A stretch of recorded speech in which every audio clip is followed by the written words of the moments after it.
So the movie was good. So yeah, now what are you going to check out the film? Nah. Cut out? I like it. I like how it went. The film? Or this talk? Or the film? Oh, I thought you meant the film about talk. Oh! Because it's a film. I've never been talking about the film. I like both, though. Yeah, I prefer both. Doesn't make any sense. I know. It's It was this quote in the 80s. They had this thing on TV1, and it was like they went around interviewing all these people. It was an ad. And I don't know what the fuck it was an ad for. Oh, well, both shows were on TV1, so it must have been an ad for TV1. Perfect. And they were fucking going around interviewing all these people, and they're going, "Do you prefer Coronation Street or EastEnders? Do you prefer Coronation Street or EastEnders?" And like every single one, we like Coronation Street. And then they'd like show these young people, and there was this one guy who had a big mohawk, and he goes, "I like EastEnders. There's punks on EastEnders." And then they go to this one guy, "Do you prefer Coronation Street or EastEnders?" And she goes, "Oh, no, it wasn't a guy, it was a middle-aged woman." She goes, "Both. I actually prefer both." Oh, and I've remembered it since I was 7. That's beautiful. It was fucking hilarious. Even at 7, I knew that she was a fucking mong. It doesn't take much to spot that kind of mong, man. Well, I thought that was good spotting for a 7-year-old, eh? I don't know that every 7-year-old would know that was grammatically... I can picture your mum bringing you up with that kind of radar. That kind of radar. Mong radar. What? What? I'm not sure what that says about me or my mum. That my mum raised me to spot to spot people who are not as intelligent as me. How is that? No, how is that anything but a good thing? Well, because it kind of makes it sound like, you I know... say she raised you to I'm ridicule critical them. and my mum's judgmental. Well, maybe you couldn't escape it. Yeah. It's nurture. It seems folks. that way. It's turned out right that way. What's that? What's that? Is that you patting me? I'm patting you. Yeah, so I mean, I think the more we do this, though, I think one thing in terms of just to go back to a point that we were talking about before, I think the more we film ourselves, the more comfortable we'll be with being filmed, and the more able we'll be to be ourselves. Because what I really want to do more than anything is, and what I think very few musicians have ever done, is allow people to see them for who they really are, and allow you to feel like you're in a room having a chat with your friend. And when I see people like Tom Petty or Neil Young or whatever giving interviews, even though they can be fairly candid and cool, I always feel like they're putting on their public face. Yeah, like doing it for the benefit of their music. Yeah, and what I really want... Doesn't that make perfect sense, though? That they're doing it for the benefit of their music. Yeah, totally. Yeah. But what you'd like to circumvent that, like kind of subvert that. No, because for me it's not. Because for me, what I really wanted to see is not some fucking puff piece on Tom Petty where he's, you know, talking to the camera and you can tell he's considering his answers so that he doesn't say anything mean about his drummer or whatever. What I wanted to see is what the fuck... You want to say all the mean things about John. No, that's not a reference to John. That's the fact that I've read his biography okay, it's not about John at all. There's a Tom Petty biography which I'm reading at the moment, in which he talks about his drummer, who was a total fucking dickhead, and instead of saying he's a total fucking dickhead, he tries really hard, because it's not actually a biography, it's just interviews, so they've just, the guys typed up the interviews, and he tries really hard to not say the guy's a dickhead, but with, in some way, conveying la la la la. Well, I mean, I've always liked John. What are you talking about John for? Isn't it obvious? No. Well, he shouldn't really be watching this part, hey? I mean, you know, it's always been a little tense. I mean, he talks to me about it. About what? Oh, about whether or not you're a friend. Is that what you're referring to? Nah, man. That's a whole other kettle of fish. Just trying to insinuate that you hate him. Oh, I see. It wasn't anything subtler than that. Oh, okay, well... No little in-jokes. We'll edit out. I think we might edit out those fuck, don't even go... We'll have to edit out anything which... But what I'm saying is... But what I am trying to say is that there's a difference between Tom Petty or Bruce Springsteen or anyone giving an articulate and intelligent and insightful interview, and you go, fuck, that's great, that's really, really nice seeing that, and it's inspiring and it's interesting. But what I really want is to know those people like I was their friend or their brother or whatever.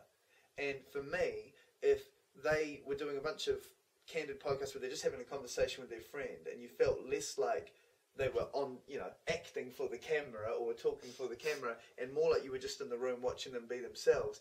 That would be something that I would love to watch of Neil Young or any of my heroes. Yeah. You have to do that as a big fan though, like that would be for the fans, like the diehard fans. Yeah, totally. And I don't see YouTube clips of these kind of things. Whether maybe we should set up our own thing for it. I don't see that as being a promotional tool to attract a whole bunch of. It's it's not a puff piece or anything. But I also dispute the basis on which you're saying that's only for the diehard fans. That's only for the people who really, because I actually think that reality TV has become one of the most popular genres of fucking visual entertainment. And Yeah, I think so you can watch people crash and burn, not so you can relate to them. Well, I don't know. I know how that. I don't watch. I've never watched it, and I know that you're right. It's all sensationalized and bullshit.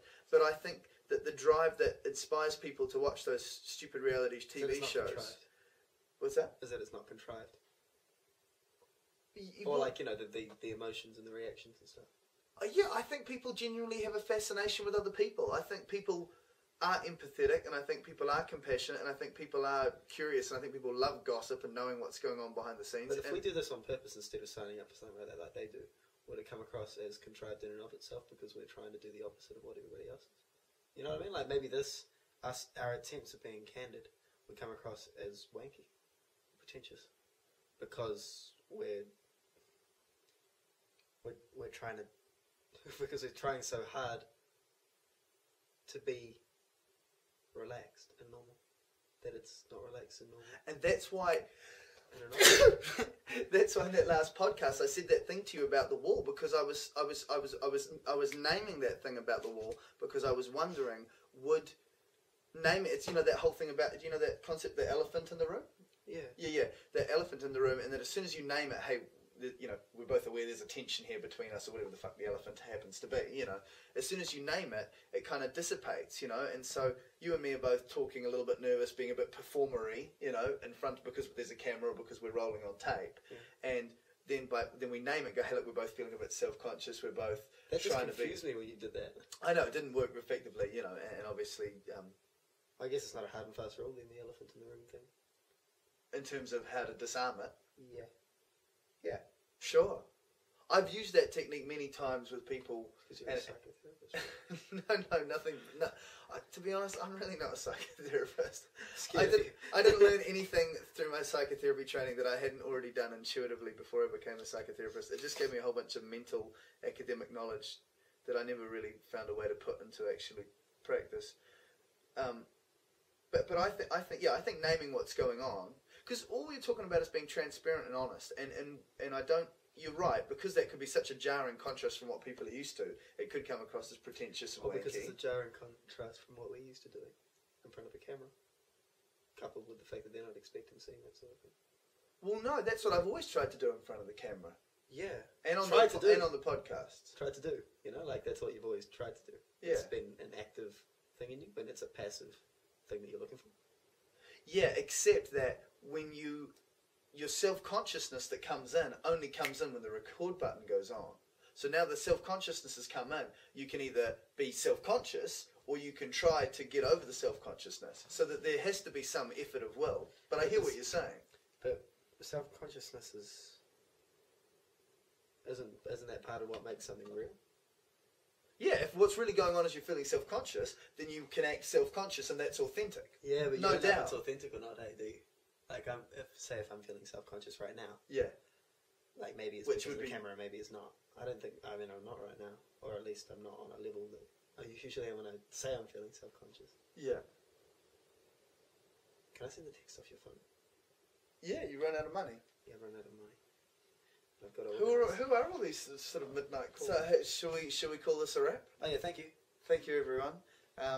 Check out next time when we'll hopefully be watching... Make out together when we'll hopefully watch Tom Petty if the fucking library finds disc 1, which put a spanner in the works. Thanks, Josh, at Wellington City Libraries. There was no Josh. I don't know who the checkout person was. Oh, librarian they're called. Did it seem to you like we were talking for longer than 9 minutes? Yeah. Like more like an hour? Yeah, we probably talked for like 45 minutes. It's only been recording for 9 minutes. How does that work? What the fuck do you think that means? Maybe we talked